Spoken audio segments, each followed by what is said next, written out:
Hai hai, selamat datang di podcast The Speaker's Mind. Bareng lagi sama aku Amalia yang bakal nemenin kamu selama beberapa menit ke depan. Semoga kalian selalu dalam keadaan sehat dan penuh semangat ya. Nah, video kali ini spesial banget karena merupakan learning journal pertemuan ke-12. Di episode kali ini, aku bakal membedah materi yang luar biasa menarik yang baru saja dipresentasikan oleh teman-teman dari kelompok 2. Materinya ini sangat relatable buat kita semua, yaitu tentang phobia speaking, atau yang lebih akrab kita kenal dengan istilah demam panggung. Penasaran kan gimana cara menaklukkannya?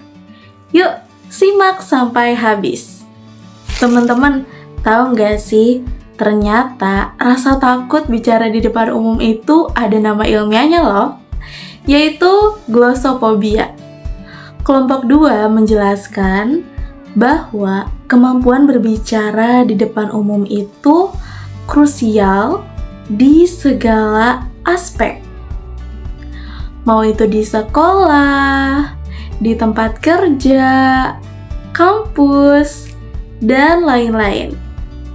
Tapi anehnya, masih banyak banget dari kita yang kalau disuruh maju langsung itu ngerasanya deg-degan, bahkan kayak kena demam panggung gitu.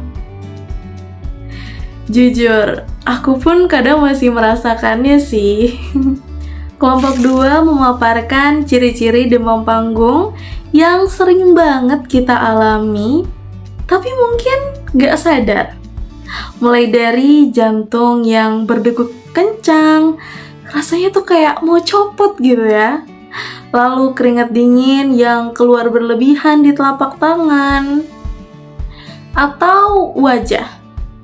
Dan ada juga nih sampai tangannya tuh gemeteran gitu ya. Lututnya juga kerasa lemes dan gak sanggup untuk nopang tubuh.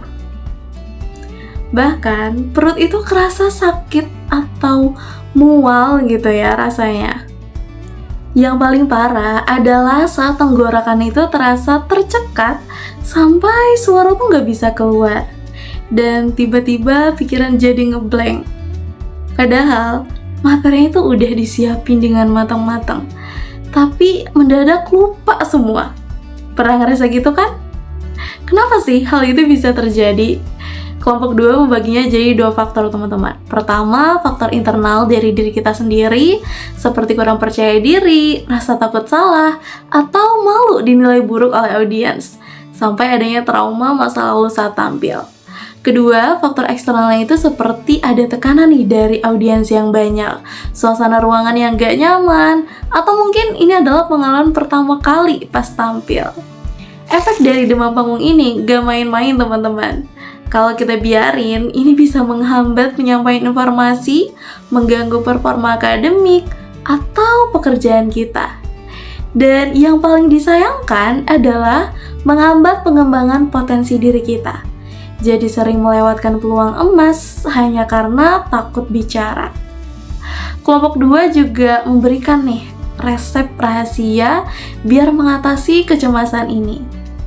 Ada beberapa poin penting yang bisa kita praktikkan.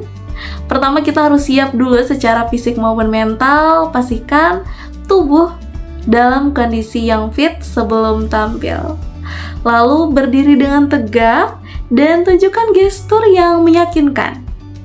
Bahasa tubuh yang positif itu bisa mempengaruhi banget mental kita agar jadi lebih berani. Selanjutnya adalah pernapasan. Ini tuh kunci banget teman-teman. Lakukan teknik pernapasan agar jantung itu lebih tenang dan pikiran itu lebih fokus. Cari titik fokus di ruangan atau bayangkan hal yang membuat kamu itu nyaman. Jangan biarkan perut itu terlalu penuh atau malah kosong melompong saat mau tampil, karena itu bisa memicu rasa mual atau lemas.